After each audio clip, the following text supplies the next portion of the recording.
Assalamualaikum warahmatullahi wabarakatuh. Waalaikumsalam warahmatullahi wabarakatuh. Selamat siang sahabat-sahabat sekalian dimanapun Anda berada. Jumpa lagi dengan kita di sini di podcast Dewan Pendidikan Kabupaten Pamekasan. Semangat pendidikan sahabat-sahabat sekalian dimanapun Anda berada. Di siang hari ini saya akan mengundang dan menghadirkan pakar-pakar atau akademisi dari pendidikan, di mana pendidikan ini tentunya sangat urgent sekali sahabat-sahabat sekalian. Ya, kalau bicara pendidikan hari ini tanpa batas ya, untuk membahas tentang pendidikan. Di sini sudah ada tentunya pakar pendidikan yang kebetulan beliau pernah menjadi rektor Universitas Islam, salah satu kampus di Kabupaten Pamekasan. Selamat siang. Selamat siang, Muhammad. Sehat ya, Pak? Alhamdulillah. Beliau adalah Bapak Soheb, dan nama lengkapnya adalah Dr. Haji Sohibuddin Santi. Dan juga beliau sekarang menjadi Ketua Dewan Pendidikan. Tetapi sebelum menjadi Ketua Dewan Pendidikan atau Dewan Pendidikan, beliau pernah menjadi Dewan Perwakilan Rakyat Kabupaten Pamekasan. Banyak track record yang luar biasa dari beliau sebagai pimpinan di salah satu. Iya, betul. Jadi berhenti dari dewan Ya. ke dewan. Jadi bedanya kalau Dewan Perwakilan Rakyat Ya, disubsidi. pendidikan Dewan bersubsidi dan dewan tidak bersubsidi. tentunya kita semua sudah tahu karya-karya yang luar biasa yang pernah disampaikan atau diberikan kepada Kabupaten Pamekasan ini oleh Dr. Haji Sohibuddin. Tapi uniknya beliau sekarang saya lihat masih luar biasa sehat, energik, Semangat semangat muda. muda. Ya. Dan di depan saya juga saya mengundang pakar pendidikan juga yang sekarang sedang menjabat wakil rektor Universitas Islam Madura, wakil rektor 3 ya Pak? Ya, alhamdulillah. Dan kebetulan juga salah satu pengurus Dewan Pendidikan Kabupaten Pamekasan 2 periode dari 2017 sampai 2027. Baik, langsung saja Bapak Soheb, Bapak Asmandi. Tentunya para pemirsa semuanya sudah kangen dengan podcast Dewan Pendidikan karena agak lama sih Nggak muncul ya. online. Belum sempat, lagi sibuk masing-masing. Baru sekarang kita ketemu gitu ya. Jadi, baru kita Podcast Dewan Pendidikan ini tampil pertama di tahun 2023 karena sejak bulan November kemarin, Iya. Masih ada. Oktober ya, Iya. itu masih kita sibuk dengan seleksi penerimaan anggota baru Dewan Pendidikan masa periode 2022 Iya. 2027. Betul. Nah, karena itu saat itu kita pengurus Dewan Pendidikan yang lama ini juga masih wait and see. Ya.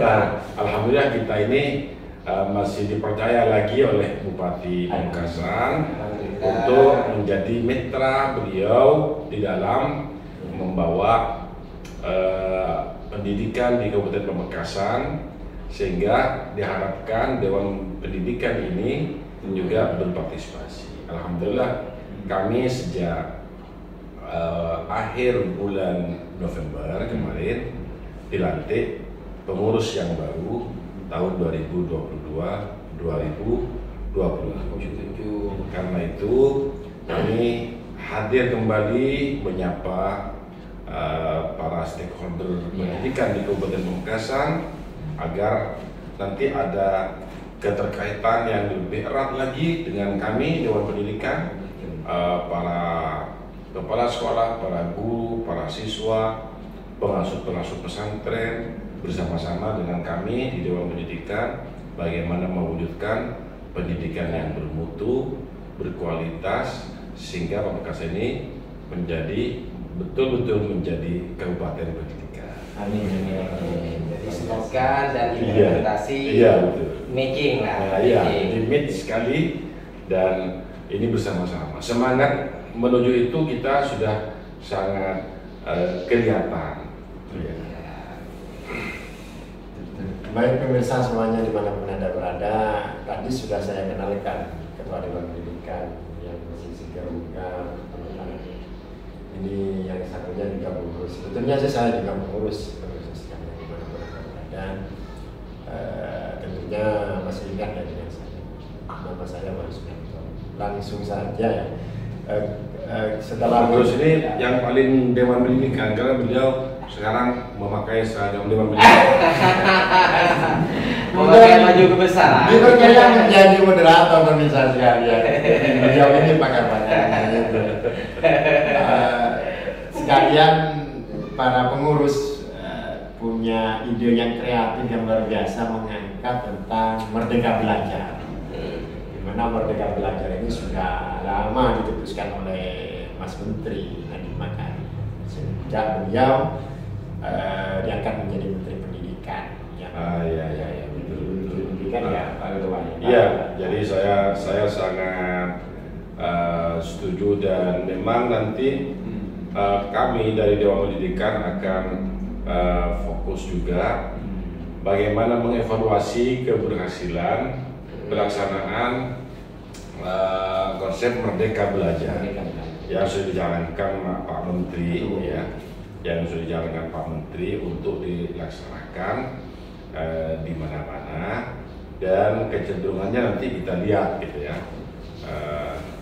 bagaimana apakah betul Merdeka Belajar kaitannya dengan kecepatan daya tangkap siswa terhadap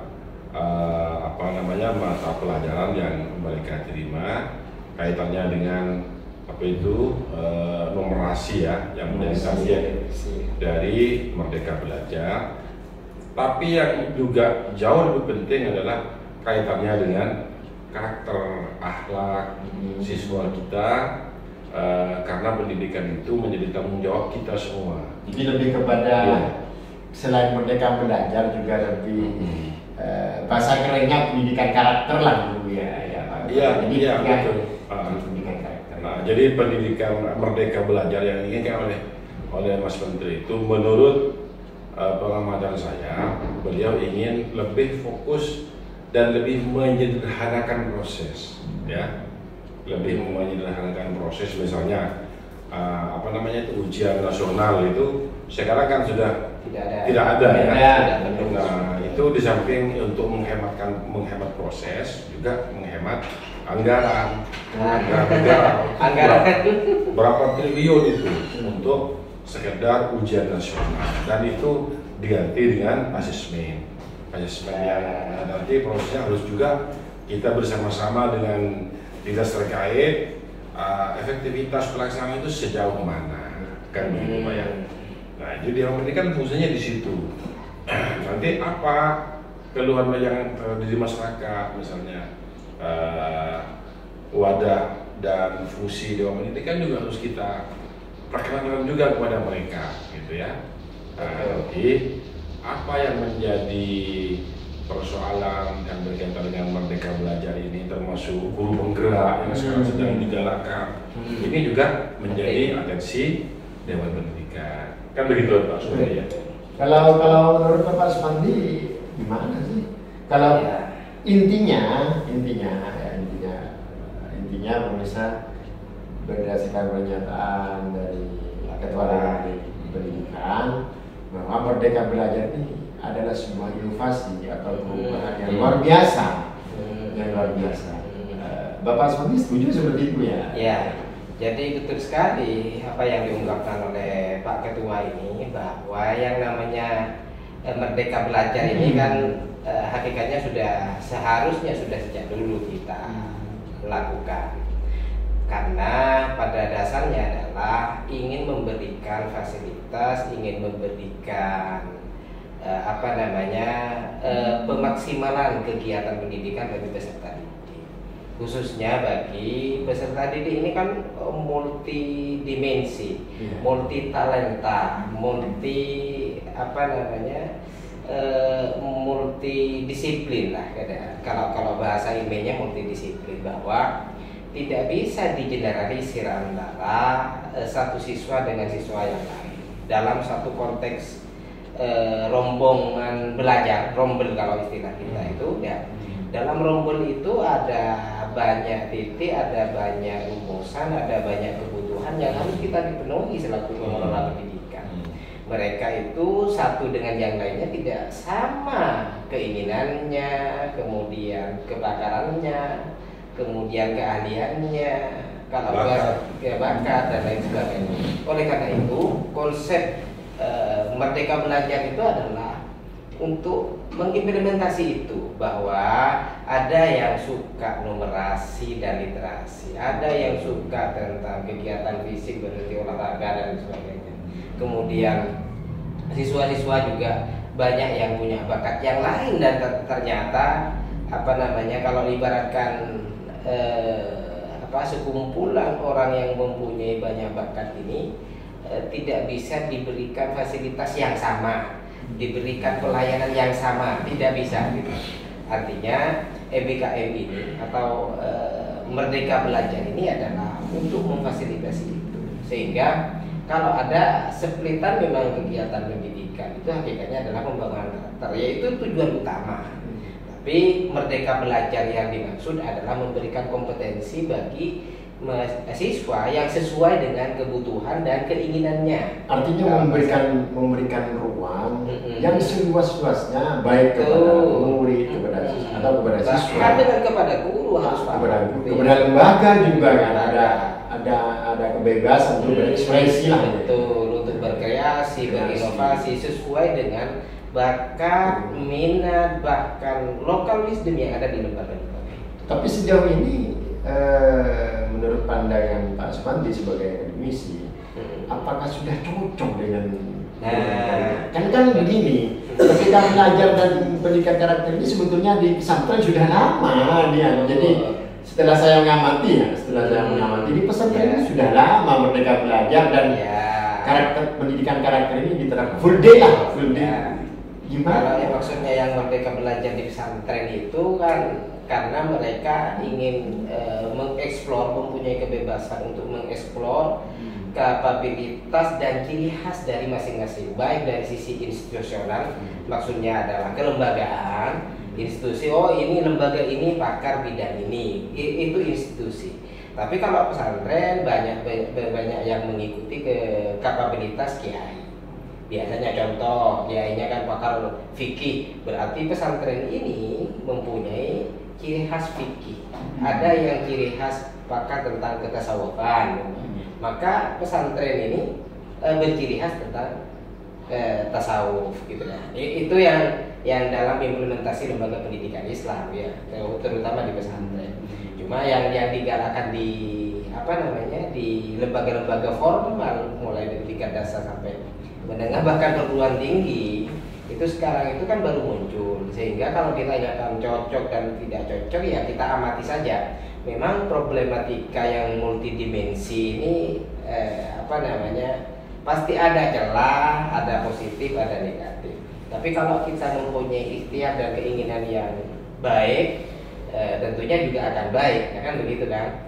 Jadi adanya konsep keinginan pemerintah dalam rangka memajukan lembaga pendidikan atau pelaksanaan implementasi pendidikan baik dasar hingga perguruan tinggi ini adalah dalam rangka ikhtiar agar lembaga pendidikan ini terus berkreasi, berinovasi gitu kan.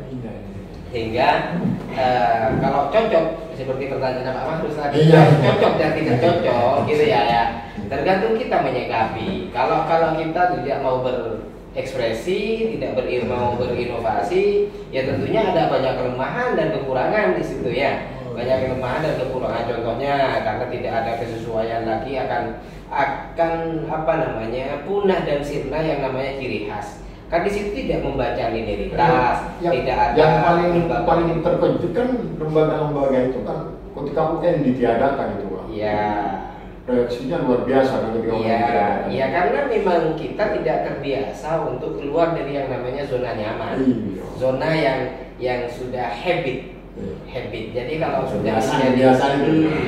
Jadi habit yang kita biasa lakukan, contohnya itu bukan hanya dalam pelaksanaan pelaksanaan evaluasi melalui kegiatan UN itu tadi, tapi dalam banyak hal yang terselubung, contohnya mulai dari proyek, kebiasaan penghabisan dana dan sebagainya itu kan banyak di situ, gitu ya. Sehingga multi sehingga kita dituntut untuk berpikir secara secara holistik bahwa kita menyikapi tentang dunia pendidikan itu tidak bisa serta-merta dilihat dalam satu sisi.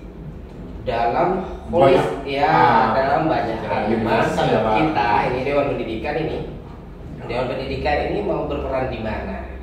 Kalau secara histologi ke institusi, sebenarnya Dewan Pendidikan kan bertanggung jawab terhadap komite sekolah bertanggung jawab ke Dewan Pendidikan bertanggung jawab kepada pemerintah untuk memberikan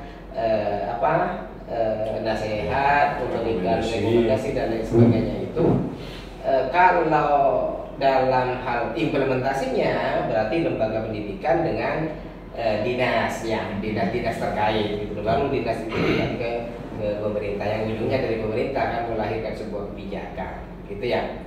Sehingga perlu kita juga paham betul bahwa, dan bahkan publik gitu ya, paham betul bahwa Dewan Pendidikan itu bukan hakikatnya masuk ke ranah taktis ke lembaga pendidikan. Kita ini bukan pelaksana ya, jadi yang akan melahirkan sebuah kebijakan itu idenya harusnya di Dewan Pendidikan. Ini Mas Sonti yang menarik.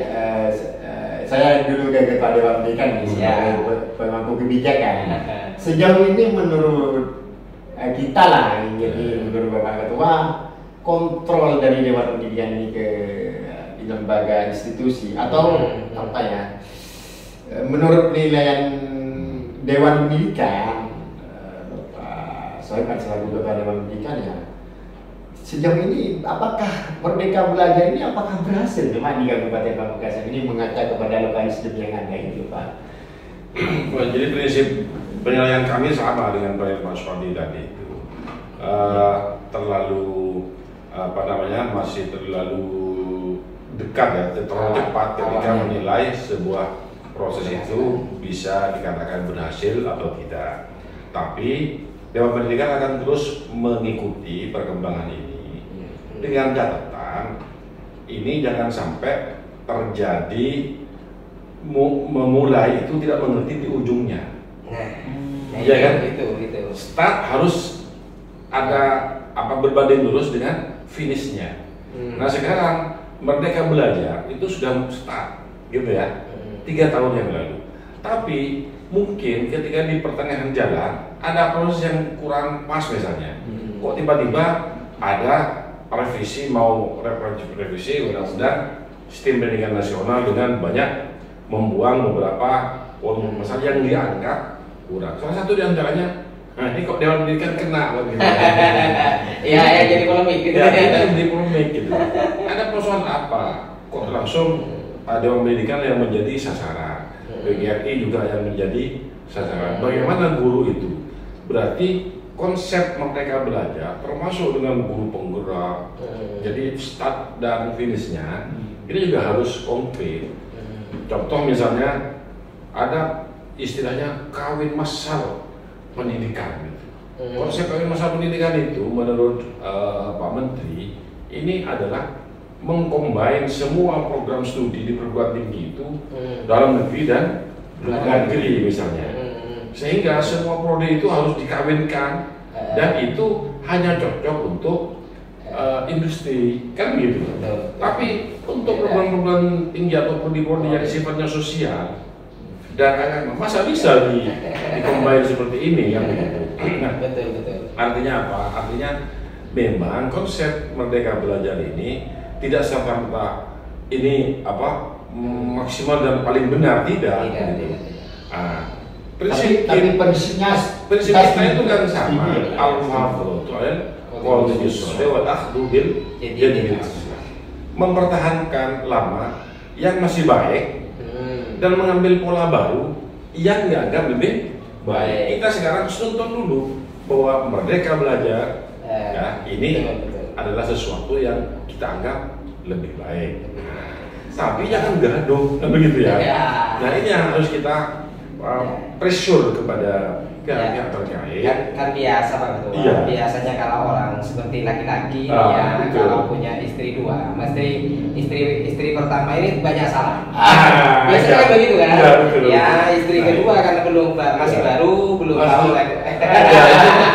Makanya kita sekarang dalam kondisi transisi saat ini dari kurikulum 13 mau ke kurikulum Merdeka. Ini rawan sekali posisinya. Ada yang di zona nyaman, ada zona tidak nyaman. Termasuk zonasi itu juga ya, zonasi sistem penerimaan siswa baru. Ya. Misalnya zonasi itu efektif apa tidak? Itu mungkin hanya efektif di Jakarta, di Surabaya, di kota besar. Tapi kalau kota-kota seperti Pamekasan dan sebagainya, ini sesungguhnya tak perlu zonasi itu. Apalagi banyak pesantren. Gitu. Terus masa pesantren mau dipakai zonasi? Ini menarik kan? Problem besar. Pondok pesantren Bata-Bata, pondok pesantren Bedet, pondok pesantren Bonyolanya, zonasinya adalah santrinya dari sini. Nggak mungkin dong, nggak mungkin kan? Artinya zonasi itu hanya berlaku pada sekolah-sekolah khusus yang memang untuk memberikan kesempatan kepada mereka. Makanya ada jalur prestasi, ada jalur afirmasi, ada jalur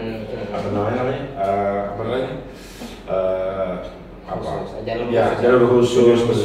Ini menjadi atensi khusus kepada mereka. Karena itu zonasi, kalau saya melihat zonasi di Pamekasan tidak efektif. Bahkan melahirkan problem.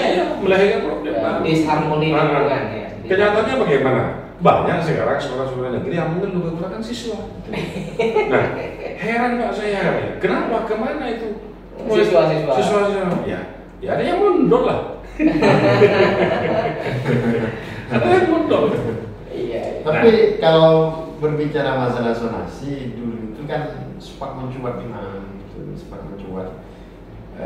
solusi terbaik ini mengatasi hal-hal seperti itu selain mondok itu ketika kita memberikan kebijakan kepada dinas pendidikan atau stakeholder yang ada pasti kan itu keputusan menteri zonasi ini kan betul. Makanya ini juga perlu pencermatan khusus bahwa setiap kebijakan tidak serta-merta ini loh yang paling benar, tidak begitu. Ya sudah, yang kita lihat saja di Pamekasan. Misalnya SMK SMA berlaku zonasi. Madrasah Aliyah negeri tidak berlaku. Tidak bisa. Justru sekarang prestasi yang muncul itu di Madrasah Aliyah. Kenapa? Karena mereka menghargai prestasi itu. Bukan zonasi. Nah ini. Mari memeriksa zonasi. Juga nanti butuh kehadiran kita. Untuk apa? Berdasarkan peraturan pemerintah nomor berapa itu 75 tahun 2016 kalau nggak salah itu menyatakan posisi dan fungsi Dewan Pendidikan itu sebagai wadah untuk menampung aspirasi, mencatat, menyalurkan dalam bentuk apa rekomendasi kepada pihak terkait.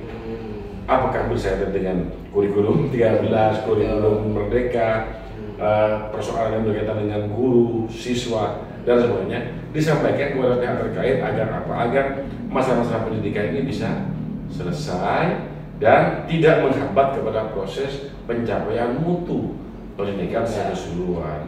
Bukan malah mau dibuang. Komite sekolah. Iya. Kalau Di komite Mau sekolah. dihapus ya? Iya, mau dihapus, jangan itu. Kenapa kita jangan dihapus? Itu. Gimana Akhirnya apa? ini? Terjadi perlawanan yang besar Biasa. dari bawah. Untuk apa? Untuk meyakinkan buat itu loh, jangan sampai. Tapi satu sisi, Pak Menteri misalnya, ada shadow organization kan, Iya. yang kemudian di menjadi mirroring, ya sama saja. Shadow atau mirroring sama saja. Yang ketika disampaikan oleh Pak Menteri di apa itu dia? Iya, betul. Di Makanya itu nanti perlu kehati-hatian. Ya. Nah, di sini perannya Dewan Pendidikan, perannya stakeholder pendidikan, perannya organisasi guru ini bersama-sama dengan kita MKKS itu butuh. Kenapa? Karena memang pendidikan itu dari masyarakat, oleh masyarakat untuk masyarakat. Ya, manifestasinya seperti itu. Pak Suwanti, zonasi ini menurut teori akademiknya, anggaplah Pak Suwanti ya, teori akademik ya. Gimana Pak Suwanti? Perguruan tinggi. Perguruan tingginya itu. Kalau saya sih sebenarnya solusi zonasi Ya solusinya, karena sudah lama kan bergulir kan. Ya, kelahiran zonasi itu kan sebagai sebuah solusi dari problematika yang ada di dalam dunia pendidikan. Namun tetap konsepnya tidak bisa digenerit, tidak bisa digeneralisir semua gitu, karena ya lingkungan kita bermacam-macam, berbeda-beda. Jadi di kota oke mungkin, di kota besar oke, tapi di kota kecil atau di daerah yang lain sebagainya itu kan tidak cocok gitu lah, sehingga harusnya tidak diklaim bahwa zonasi ini adalah sesuatu yang cara yang paling pas, tidak bisa. Ya, jadi mungkin jadi salah satu alternatif tergantung local wisdom yang ada, gitu lah. Kalau local wisdomnya yang ada umpamanya di daerah perkotaan yang besar yang membutuhkan zonasi, mungkin bisa melalui kebijakan kepala daerah, melalui kebijakan dinas dan lingkungan terkait umpamanya. Tapi tidak bisa se-Indonesia Raya harus melakukan pulau juga ya Pak. Ya, zonasi itu kecenderungan pemahaman kita itu adalah pembentukan teritorial harus masuknya siswa kelas tertentu.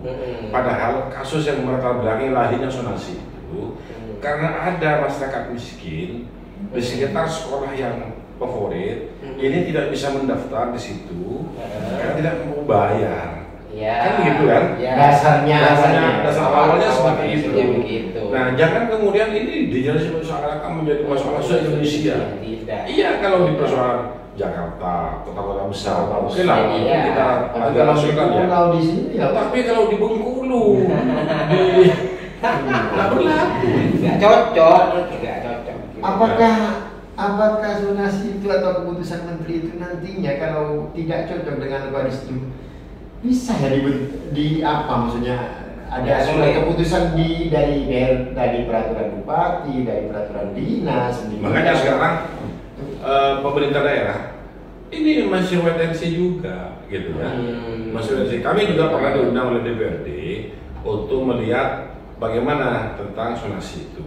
Nah, saya katakan zonasi itu nanti melihat kepentingannya. Ada persoalan mau Pak, bagaimana ini orang tuanya mau pindah tugas, sehingga ada kebijakan lokal wisdom itu tadi. Ya. Jadi kebijakan itu tidak bisa ketat seperti ini, nanti ini tidak kaku ya. Tidak kaku, jangan kaku lah. Namanya merdeka belajar. Iya, jangan kaku.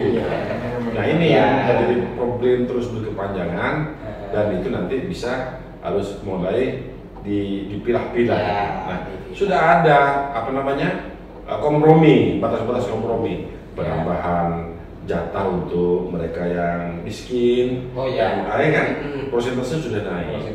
Nah, tapi nanti ketika masuk aspek akademik perguruan tinggi yang lebih besar lagi, dan mungkin Pak Suwanti juga lebih paham. Jadi kesannya sekarang ini adalah bagaimana melihat Merdeka Belajar di aspek kolaborasi global. Nah, ini yang kemudian akan melahirkan banyak ini manuver-manuver dari perguruan tinggi untuk melakukan kunjungan ke Turki, ke Amerika, kemana? Tujuannya apa? Ya untuk menunjukkan memorandum of understanding masing-masing perguruan tinggi. Ini mengkombin dengan istilahnya kawin massal pendidikan. Nah itu. Iya kalau kampusnya besar, kalau kampusnya masih kecil, mau perjalanan dinas ke luar negeri, mau dari mana? MBKM istilah kalau di perguruan tinggi. Iya. Merdeka Belajar Kampus Merdeka. Merdeka Belajar Kampus Merdeka. Jadi betul katanya Pak Ketua ini. Jadi sekarang ini hampir ciri khas prodi ini sudah hampir dipunahkan. Maunya digeneralisir bahwa semua kompetensi itu harus masuk. Cuma ada batasan-batasan tertentu sebenarnya. Hakikatnya kan punya kapabilitas kesempatan belajar 20 SKS di luar prodi. Gitu ya. Cuma kan problem itu kan tidak bisa ditafsir begitu saja gitu loh. Contohnya ketika jurusan syariah harus belajar teknik umum, ya kan tak nyambung gitu ya. Nah kalau senyambung, kalau sebenarnya tafsir itu bisa kita terjemah bahwa jurusan ekonomi bekerja sama dengan pihak perbankan atau pengelola jasa keuangan dan lain sebagainya, istilahnya dunia usaha dan dunia industri, nyambung mereka. Jadi mereka mahasiswa yang kuliah di jurusan ini kemudian magangnya, prakteknya di sekitar itu, gitu. Sehingga itu nyambung. Tapi ketika diterjemahkan secara brutal, orang ekonomi mau belajar agama masuk PAI, gitu ya. Atau orang syariah kemudian mau belajar teknik masuk TI, gitu kan? Kayaknya itu harus kita lihat itu harus kita dampingi terus menerus. Nyambung. 1-2 tahun ke depan nanti melanjutkan seperti apa Merdeka Belajar ini. Bisa jadi nanti ganti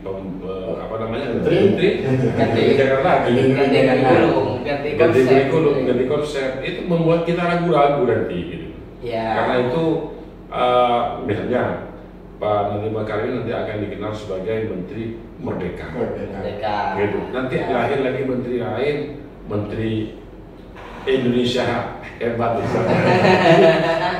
Ini inovasi yang sebenarnya angan-angan para pemimpin untuk memajukan dunia pendidikan. Iya, makanya perlu juga lah kita juga menyampaikan usulan kepada pemerintah untuk misalnya dibuatkan satu ketentuan kurikulum Indonesia itu namanya kurikulum apa?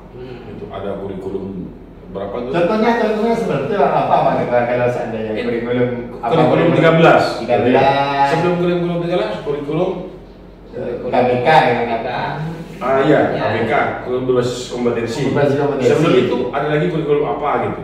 Nah, ini kan tergantung selera. Kan begitu kan? Betul. Padahal sesungguhnya itu hanya untuk pembacaan kepada itu supaya lebih baik gitu loh. Padahal keinginan kita itu ada pencirihan khusus. Oh itu kurikulum merdeka, oh itu masih masa Pak. Nanti nanti muncul lagi siapa? Oh itu berubah kurikulum ini. Kalau penciri khasan seperti ini, akibatnya nanti gonta-ganti nama kan gitu. Karena itu nanti perlu lah Pak, apalagi ya semacam peraturan pemerintah. Kurikulum Indonesia bernama apa? Atau langsung kurikulum pendidikan Indonesia. Kurikulum pendidikan Indonesia. Sudah selesai. Kurikulum pendidikan Indonesia tahun begini. Enak itu sudah. Jadi sekarang ini sebetulnya dari KTSP kurikulum apa? Ada KKN. Sekarang namanya kata jalan tua itu kurikulum merdeka. Jadi cuma apa? Kalau kita kritisi, apakah ini hanya berubah nama atau memang yang merasakan kita ini loh Pak? Selera. Apakah perasaan kita sama? Bukan perasaan sih. Apakah realitanya memang sama ya? Sekarang ini kurikulum merdeka ini memang betul-betul merdeka atau kurikulumnya memang bukan dipaksakan? Tematik kan sekarang bahas bagi tematik. Jadi dasarnya. Apa memang berangkat dari memang master plan-nya atau memang renstranya memang sudah matang atau ini justru kami melihat peta jalan itu peta jalan itu mau dibuat berdasarkan setelah kita melakukan sesuatu. Ya, jadi peta apa namanya itu peta jalan itu ya, blueprintnya itu. Blueprintnya itu mestinya selesai dulu. Baru. Sudah ada blueprint tapi tidak dipakai, pakai model lain gitu. Sehingga untuk ini menyesuaikan. Karena tidak sesuai selera kata tadi. Sama dengan rencana perubahan undang-undang Sisdiknas yang kemarin ini, yang sempat tidak dibahas oleh iya. Itu menyesuaikan dengan kondisi yang sudah ada saat ini. Sehingga bukan apa yang kita lakukan menyesuaikan dengan aturan yang sudah ada. Ya, kembali ke selera. Padahal mestinya ketika undang-undang sistem pendidikan nasional itu masih kita pakai, ya tetap menghadap ke sana. Ada draft baru yang mulai kita bahas bersama-sama secara keseluruhan. Nanti akan seperti ini konsepnya, aktivitasnya seperti ini aktivitasnya. Namanya Merdeka Belajar. Kalau Pak Ketua ya, katanya Mas Nadiem ya, kalau saya dengar di YouTube itu atau baca-baca, Mas Nadiem itu mengeluarkan Merdeka Belajar dan Pendidikan Karakter sudah berkonsultasi dengan pakar-pakar pendidikan. Oh iya. Tapi yang dikonsultasikan siapa? Iya, begitu kan. Kalau Dewan Pendidikan di pusat itu kan nggak ada. Ya, kenyataannya konsultasi dengan Dewan Pakar, dengan pakar-pakar pendidikan itu tidak selesai dengan pakar-pakar yang lain. Kan kenyataannya masih banyak pakar-pakar yang lain juga mempersoalkan. Indonesia itu menjadi ramai dan dinamis sekali. Ya mungkin nanti kita cermati lagi, kita nanti bisa ketemu di podcast berikutnya ya. Ini masih belum membahas masalah ini yang tadi yang dikritisi itu yang sangat dalam. Ini adalah Merdeka Belajar. Nanti mungkin edisi selanjutnya Merdeka Belajar dengan karakter itu suka bertajam nanti ya. Bertajam ya, misalnya sekalian dimanapun Anda berada. Ini sungguh menurut saya ya, ini sudah sangat mendalam sekali pembahasan tentang Merdeka Belajar. Nanti edisi selanjutnya insya Allah ini sekalian dimanapun edisi selanjutnya di lain waktu tentang pendidikan karakter ini, karena ada hubungannya misalnya sekalian dengan Merdeka Belajar ini dengan pendidikan karakter. Input dan outputnya itu loh nanti kemana, tentang blueprintnya katanya Pak Ketua yang barusan disampaikan dan oleh Bapak Supardi disampaikan, blueprintnya kemana ini. Tetapi sejatinya Ketua Dewan Pendidikan dan Bapak Supardi selaku akademisi yang juga Dewan Pendidikan Kabupaten Pamekasan ini setuju ada Merdeka Belajar. Nah ini setuju dengan inovasi ini loh, dengan niatan yang baik, dengan niatan dan blueprint yang jelas gitu loh, blueprint yang jelas pemirsa sekalian. Mungkin ini sementara pemirsa sekalian dimanapun Anda berada, karena harapan kami adanya podcast Dewan Pendidikan Kabupaten Pamekasan ini kinerja dan program kerja yang dilaksanakan oleh Dewan Pendidikan Kabupaten Pamekasan ini tersampaikan dan menjadi pendukung untuk bagaimana majunya pendidikan di Kabupaten Pamekasan ini untuk supaya lebih maju. Terima kasih Bapak Ketua, saya sebagai posisinya sebagai moderator dan sadar dia sebagai materi atau informan ya, karena nantinya insya Allah ada pemateri lain. Sebetulnya saya ingin mengangkat yang disampaikan oleh Bapak Ketua Madura itu, bahwa di Pamekasan ini katanya gelisah tentang senjata panah itu Pak. Oh ya, kita turun dulu ke lapangan, setelah itu baru kita diungkap. Diungkap. Ya, terima kasih ya Pak Supardi ya. Oke, terima kasih kembali. Semoga bermanfaat ya. Terima kasih pemirsa sekalian dimanapun Anda berada. Assalamualaikum. Waalaikumsalam warahmatullahi wabarakatuh.